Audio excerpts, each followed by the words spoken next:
What's up, everybody? Welcome back to the Dirt Road. That's Michael over there. Mr. Rick. What's happening, brother? What's going on? It's been a minute. It has. We had some technical difficulties and a whole lot of other craziness going on, so it's been a little bit, but we're back at it, and we'll be keeping up with it from here on out. But it's been a busy couple of weeks, Mike. It's been about, almost 3 weeks now? No, 2 weeks, right? Since about the 2 election? weeks. Yeah, about 2 weeks since the election, and boy, oh boy, there's news every single day about this, huh? He's blasting on what cabinet picks, right?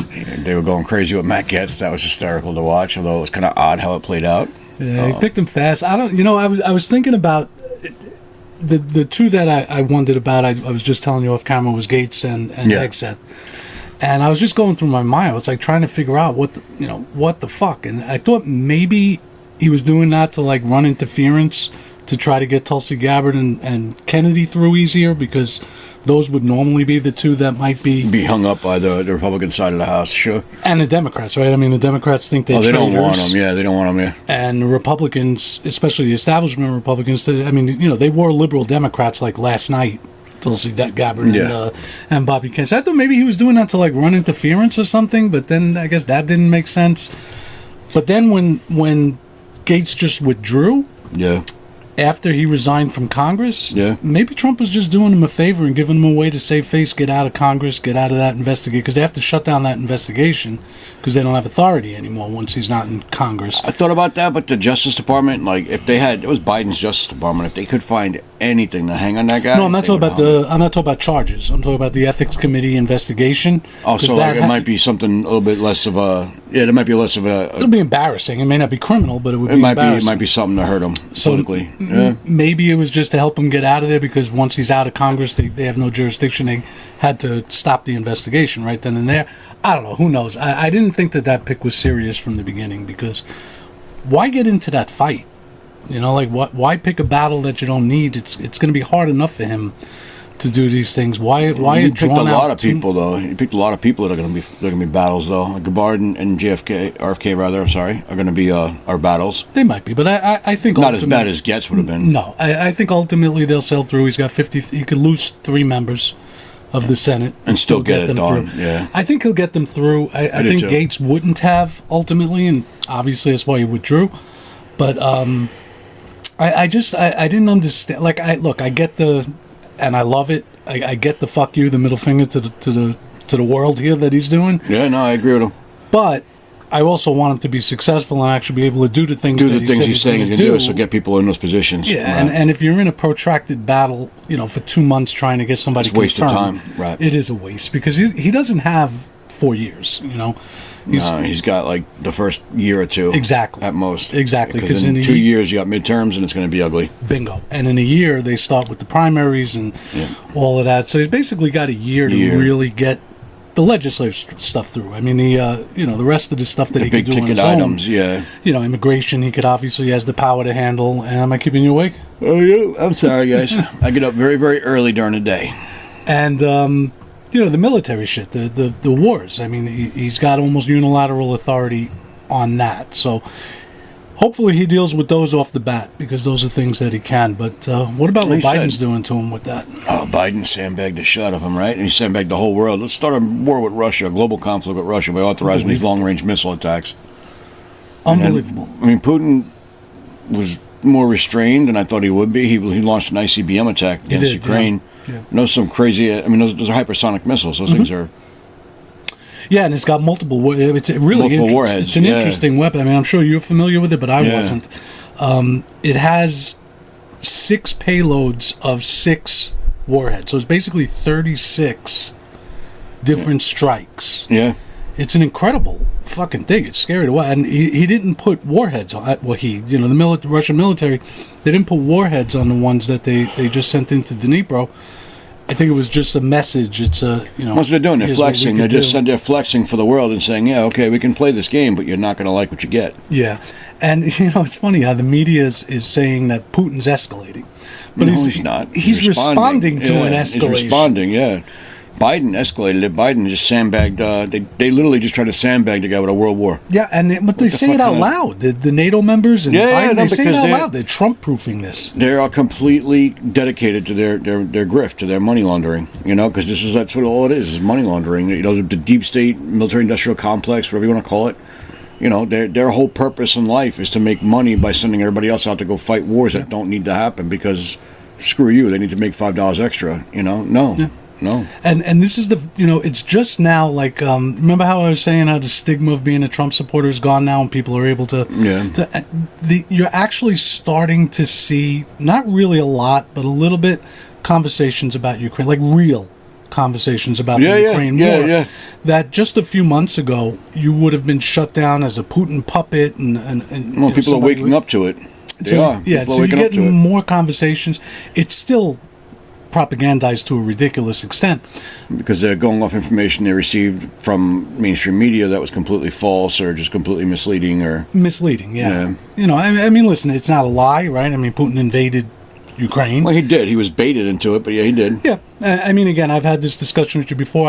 I'm not sure that he was out of options. I think he... Well, you're never really out of options. Yeah. I mean, he could have definitely done a lot of different things to mitigate that. Mm-hmm. But they knew who they were playing against, and they knew how he would react, and they did what they want. They got the reaction they wanted by poking the bear. Yeah, and it's funny how you said that, too, because everybody always says, oh, you can't trust Putin, you can't trust Putin, which is true, right? I mean, the guy's a cunning guy. Yeah, he's sharp as hell. But why in the hell would Putin trust us? He'd have no reason to. You know what I mean? So it goes both ways. And this whole idea that because you can't trust a foreign leader, therefore you can't deal with them, that violates everything that Ronald Reagan stood for, right? Trust but verify. Well, it violates every bit. If that's the case, like you said in the past, we just might as well abolish the State Department because then what's the point of statecraft? Right. So Reagan didn't, quote unquote, trust Gorbachev. Gorbachev was No, a of course communist not. leader. So it was trust but verify. It doesn't mean you don't work with them, you work with No, them. you try and find some common ground that you can both agree to, and you work from there, and that's the starting point. And you find a way to follow up and make sure that the other things are side being is done doing that- what yeah, they're that they saying they're agreed going to to do. do. Sure. So all this stuff that the way that U.S. I don't even want to call it diplomacy because it's not, but U.S. diplomacy has been really since the end of the Cold War, but definitely since 9/11 is do what we tell you to do, and that's it. That's exactly what it is. And I think a lot of the It's world our is way, waking or up. it's our way, or we're gonna bomb you into next week or sanction you into next. You know what I mean? It's people have had enough of the authoritarianism of a bureaucrat state here. You know, and that's what it Especially is. the sanctions. You just brought up sanctions. Well, yeah, So- the BRICS alliance, right? Well, yeah. So they're trying to counter that because we've used money as a weapon to such an extent. Yeah. And in the beginning, I guess it was a well-intentioned thing, right? A way to dominate rein your enemy in, without costing lives. Right. You rein somebody's craziness in a bit. Keep Iran in their borders, or maybe keep Russia from trying to turn Without back into losing the lives. USSR, without hurting people. Yeah, Exactly. absolutely. But number one, I can't think of a time it's worked. I mean, we've had sanctions on North Korea forever. They haven't changed. We've had sanctions on Cuba forever. They haven't changed. Iran, they haven't changed, et cetera, et cetera. And then the other thing is, at some point, it's just like, if you have a father that yells at you for every single thing you do, It at loses some point its focus, yeah. So when you're going to sanction, so the International Criminal Court just declared Bibi Netanyahu a war criminal, right? Now, Yeah. whether you agree with that or not is not my point here. Right. But the second they did, now, America loved it when they declared Putin a war criminal a few years back. Right. But now that they declared one of our guys a war criminal, what did our senators and what did our government shout? We're going to sanction you. They're going to personally sanction the people on the International Criminal Court. Again, agree with them, disagree with them, fine. But it's just amazing that they do this out in the open. They just say it. We're going to sanction you. We're not going to let you come to America. We're going to make you poor. That's the whole thing. They're trying to. It's them trying to flex, right? It's just a flex. It is. It's them flexing, and I think. And listen, the whole world's had enough of us flexing our nonsense on people, right? The flexing nonsense our government does, but I think now finally, especially in this last election, I think we're seeing that the American people have had enough of these bureaucrats who think they're smarter than everybody else in the room, flexing on everybody. You know, it's enough. It's hit the limit. It's enough. This all has to stop. We need to get back to a place where we actually have statecraft again, and not just us trying to inflict our will upon the world with bullshit. I agree, but I think one of the bigger problems there, Mike, is it's the media, because the media has decided that they're no longer going to be and again, I mean, you know, I know I'm saying this broadly. It's obviously not all media, Right? But for the most part, the media used to be a watchdog on the government. That's the whole idea of a free press. Right, was to be able keep to the government in line, because they would expose them for doing things they shouldn't be doing. Right, but now, I mean, especially since the '90s, when the entire United States media is basically encapsulated into 4 or 5 corporations. That's what it is. Yeah, it's corporatism. It's not actually a free press anymore. Right. Well, they're free. They voluntarily just went into cahoots with the government, and they don't watch them anymore, Mike. And it's scary. They just repeat the lines that the government wants them to repeat, and it boggles my mind. George Carlin, right? It's a small club, and you're not in it. And you're not in it? You're not in it. Exactly. We George are Carlin not was in it. funny, man. George Carlin was hysterical, He was a and he funny was guy. probably one of the most succinct, like, thinkers of our time. He really was. He was, yeah. He was a comedic, like, philosopher. Remember when he was doing Brilliant the guy. 7 words you can't say on TV? Yes. And then he said, but then there are some words that go 2 ways, like prick. He says, on TV you could prick your finger, but don't finger your prick. Don't finger your prick. George He Carlin, was God fucking. bless He him. was a genius. He really was. The guy's brilliant, man. Guy was brilliant. Listen, there was some. He really was he was like a philosopher. I think he was more like a philosopher than he was a comedian. He was funny. Yeah. He was like a funny philosopher more than he was a comedian. Well, when you think about it, right, a great comedian almost has to be a brilliant person because they have to be observant. Yes. Right? They have to find the things that go on in the world, that go on in life, that maybe you don't really think about. And then when they bring it up, And it present makes it you in laugh. a way that and present it in a way that's actually humorous. Yeah. Listen, Like, it's a hell of a skill. You It can really prick is. your finger, but don't finger your prick on TV. Speaking of pricks, fucking listen, I never say this. You know me. I don't get into the name calling and hateful Yeah. of all of these people. Everything. Honestly, I think he's evil. Yeah, he is. I think Joe Biden is evil. Yeah, no, he is. Donald Trump won the election, and we'll talk maybe in our next video if you want to go back and forth a little bit of whether it was a mandate or this and that. Yep. But he still promised certain things. And one of the things that he promised was to keep us out of World War III. Yeah. Right? Now the election is over. Ukraine is not going to crumble in the 2 months that they have to wait for, Trump to come in. No, they There have enough was- people on the ground. They can hold off. Of course. They can hold on to what they have right now. There was no need for Biden to escalate this and give them permission to use the ATACMS on Russian land. And TACMs are now also anti-personnel mines. Yes, exactly. But they gave the excuse that these are battery operated, so they won't be mines in 100 years. It's just it's That's such a time-limited mine or whatever. That's nonsense. That's It's complete such bullshit. nonsense. Don't escalate. In fact, if anything, if I were Joe Biden, if I was in his position, I'd be happy that this weight is off my shoulder. I don't have to deal with this anymore. Let Trump deal with this. Just sit back, let it coast for the next 2 months, and then let Trump deal with it. I think Trump's probably already reached out. He's got to have some kind of inroad in there already because he knows he's coming in. He knows he can get his people in place to start talking to these people and kind of start setting some kind of parameters. Maybe Putin. I mean, Putin is not stupid. He knows Trump's coming in. It's going to be a different animal completely. Right? They all have to know. All the world players have to know that things are changing. That everything's different. This guy's coming back again, and this time he's going to come back and just do exactly what the hell he thinks he needs to do. So they got to know, like it's that's probably why they didn't load all the warheads in that missile. They said it like a show of force thing rather than actually just freaking annihilate them. Perhaps. I guess it's hard to read Putin's mind, but yeah, maybe you're right. I would hope so. The Russian military is as much as they want to give Ukraine all this credit for doing the things they did, and in some way they do deserve credit. But the Russian military, that's not even 1/100th of what they can do. No, They haven't How do you know dedicated. that? Why do you say that? Because I think the opposite. Like, I don't know. No, but I think, it's not even. I mean, as far Russia as what? is You so. talk about nukes, No, not even nukes. Take the nukes off the table. right? And you're talking about like just capabilities.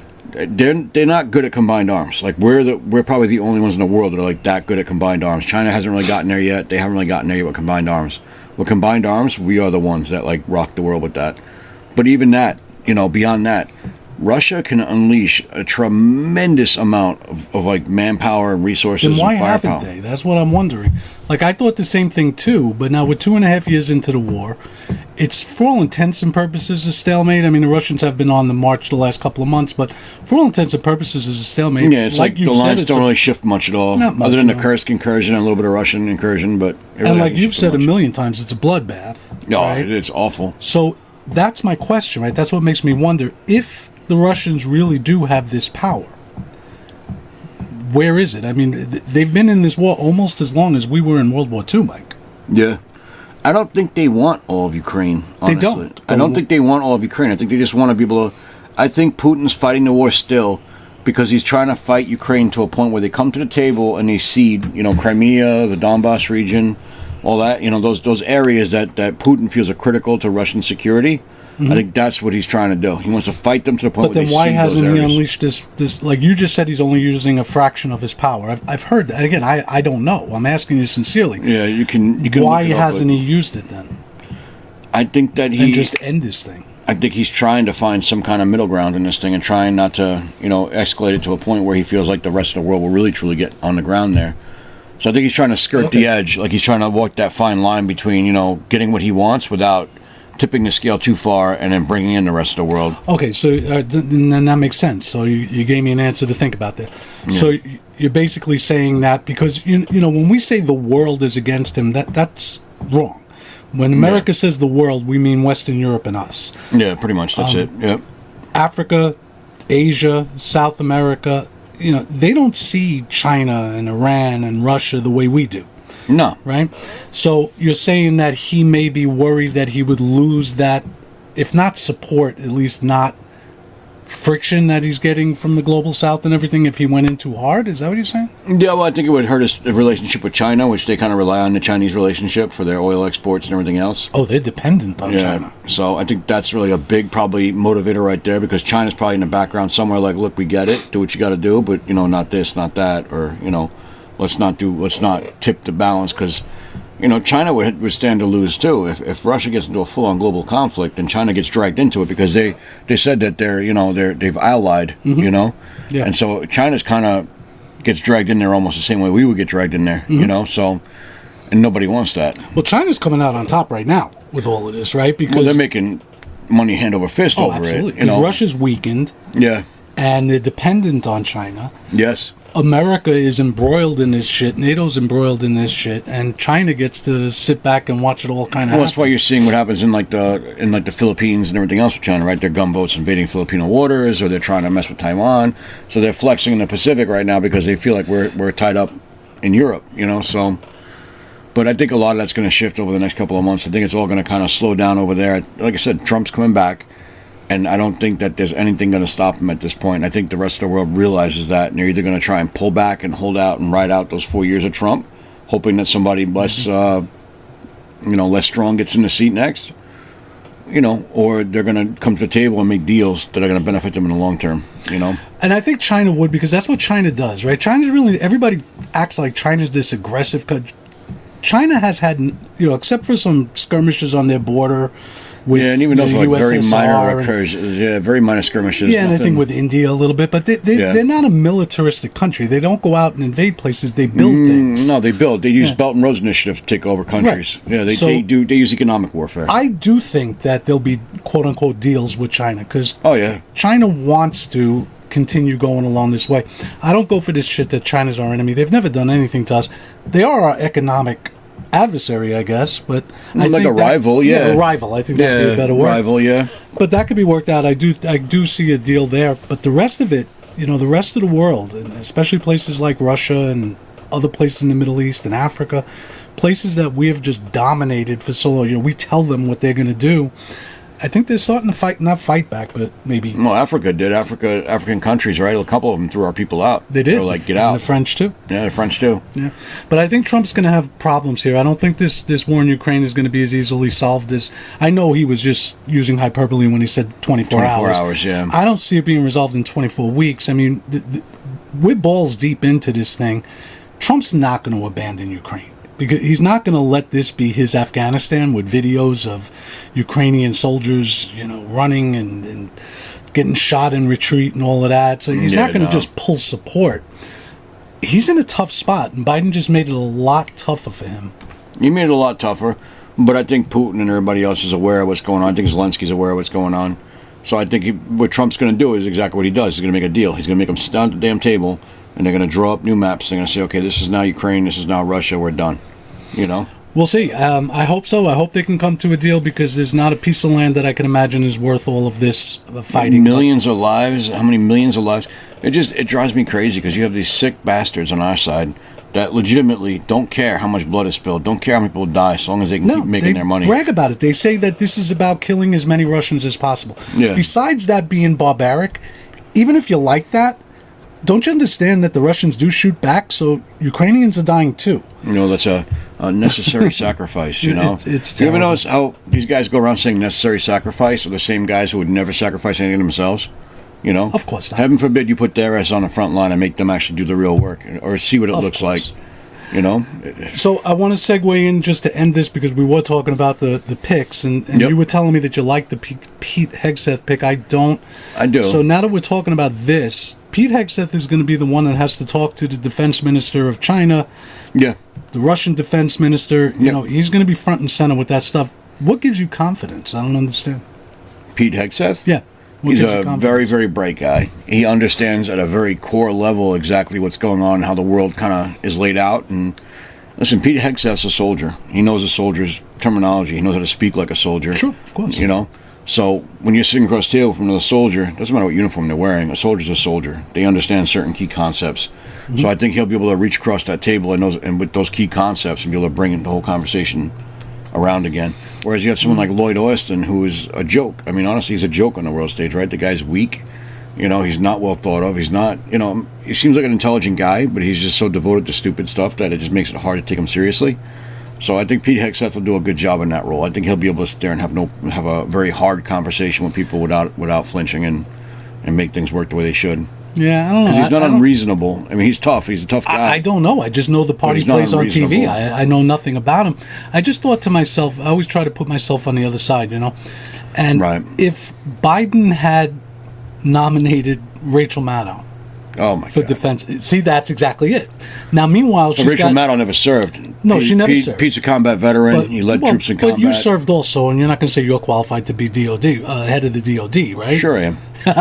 If you want it destroyed, if you want to see it turned inside out and weird. No, but seriously, back to Rachel Maddow, because I was really thinking about this. She's got a PhD from Oxford, in political science. Right. She wrote a really good book, well researched, on the corruption in the military and the expansion of presidential power. I think it was called Drift, if I remember correctly. I mean, she's not a dumb woman, you know, by any stretch of the imagination. No, she's not stupid. But yet, if Biden had picked her, my reaction would have been exactly like yours was, and that's just the way I think maybe other people see this pick. You know, all we know about this guy is the role he plays on TV, and it is a role. Well, he was a Fox News contributor, and he played, so he played that role on Fox, and he had his whole show or whatever. I haven't read his book yet. I ordered it. I'm going to read the book, but just from having seen him on some of the podcasts he did and some of the other things he did, where he's speaking like off the cuff, kind of like frankly, and some of the stuff being said about him by people who serve with him.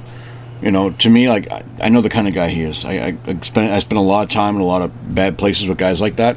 You know, that's a good one. That's a good guy. I'm not questioning that, Mike. I'm not questioning his bravery. No. Not his bravery or anything. I'm not his bravery, but like his leadership ability, his ability to actually get things done, his ability to actually, make sure the mission is completed, make sure that things are taken care of, make sure he's understanding everything in the battle space that needs to be understood. We'll see.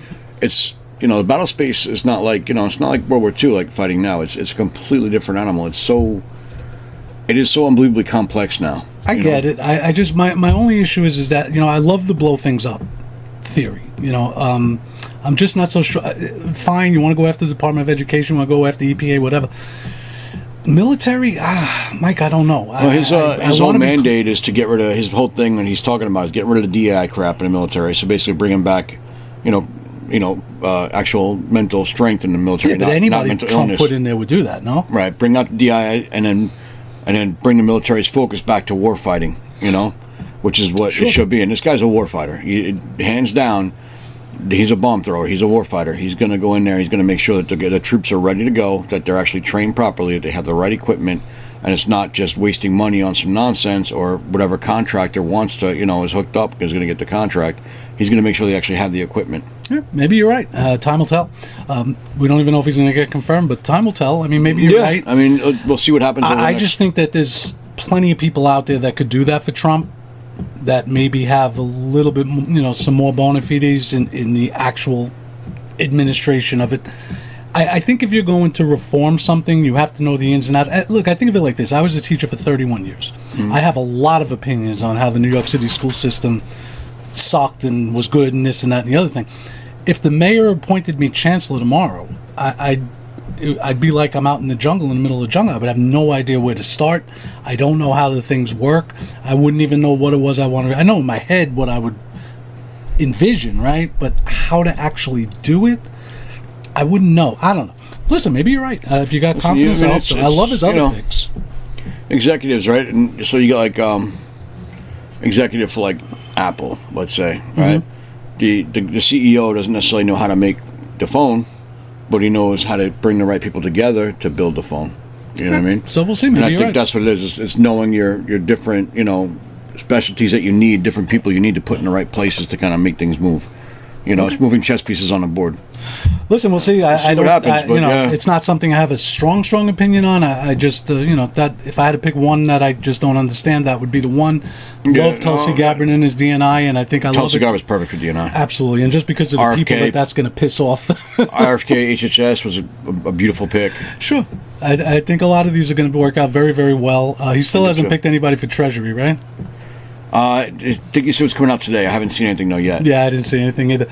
Look, overall, I think the transition is good. I hate what Biden did with Ukraine. I think that was an evil thing to do to Trump. Oh, and to the world and to the Ukrainians. And to the world, yeah. Don't escalate. Let it be coast for 2 fucking months. Let the war take on whatever it takes on. Just stop the dying. He's not going to do that. But just leave it as it is for now and let Trump come in and deal with it as he wants, because it's a lot harder to do than it's. Listen, Nixon promised to end Vietnam. It took him 4.5 years, right? People come in, they say Obama wanted to end Iraq. It took him about 4 years. It's just not that easy. Don't make it harder. They fight you on it. The only time in history I could even think of that somebody ran on ending a war, came in and basically did it like that, was Ike, when he said, I'm going to end the Korean War, and he did. Other than that, it's fucking hard, Mike. You know better than I do. I mean, because there's so many variables at play. Yeah. There's so many things you have to consider. Nothing turns on a dime, especially with that big of an organization. Nothing turns on a dime. But I think a lot of that honestly comes because a lot of these generals and these people in the defense industry want to make money, and they want to keep it going. They want to be able to, say we did this, we did that. So they fight it and they drag their feet and they give the wrong information. And so he's up against that too, though. He's facing that as much as any president has been. He's facing that. Yeah. Oh, listen, one of the sincere question, just we'll end it on this if you want. Yeah. Speaking of Ukraine, so the Russians, one of the reasons why Biden said he had to quote-unquote escalate is because the Russians brought North Korean troops in, right? Yeah, in the Kursk region. Right. So the Russians have roughly a 1 million-man army. I've read about 800,000 to 1 million, right? Yep. They brought 10,000 North Korean troops in. That's nothing. Pittance. And it's nothing, right? It wouldn't make a difference one way or the other. They're probably half-starved and poorly trained to begin with. Why? Why did Putin do that? What was the whole point of that? For him, it shows like a show of force on the world stage, and it helps him probably cement better relations with North Korea in some sense. By having their soldiers die? Well, North Korea probably wants to get their soldiers some time under the gun. They want to get their generals and their leadership some time in actual combat. So in case things kick off with the South, they're ready for it, and they have a much better prepared force to actually fight a war, not just simulations. Maybe. I couldn't understand. I mean, I haven't, again, I know people hate when you say this stuff, but to me, Putin's a smart man. I didn't understand that move. Like, unless he's trying to maybe destabilize the Pacific, like, I don't know. Well, I mean, it's also, it could destabilize. It could, you're going to kind of kick things up with South Korea now, because South Korea is like, why are they going over there? Right, training? that's what I mean. Yeah. So fuck things up a little bit over there. Yeah, absolutely. Listen, stir the pot, right, and make things move a little bit so that they stop paying as much attention to you. Because it's not going to have any impact on the war. Not at all. Not at all. Not even in Kursk. You wouldn't even take the Kursk region with 10,000. You need at least 100,000 to take that region back. Yeah. Again, 10,000 half-starved, poorly trained North Korean troops aren't going to do anything. Poorly equipped. Yeah, I didn't understand that. Look, hopefully things change, Mike. We're running a little late here. We're going to come back, and our next video is also going to be on the transition. We're going to be talking about the election, right, and whether or not it was a mandate or a landslide, and talk about those sorts of things. And Yep, we'll get the general overall big picture stuff. Yep. Get through the election stuff here, and then pretty soon we'll actually be talking about all kinds of crazy stuff on the dirt road. Yeah, right. Well, we're going to have Trump back. That's never boring. It's going to definitely be interesting. Never It's going boring. to definitely be interesting, I think. Listen, thanks for hanging out with us, guys. We appreciate Tell you all. your friends, man. We'd like to get a few more subscribers and some more viewership and everything, and hopefully you like this kind of conversation. And, Mike, tell them what to do. Listen, like, subscribe, comment, share it out on social media, help us spread the word. Let's get this conversation bigger and bigger and bigger, all right? But we appreciate you, all of you that watch regularly, that subscribe. We appreciate it. Yes, we do. But let's just help us grow it a little bit more, okay, guys? All right, we'll see you on the next one. Peace.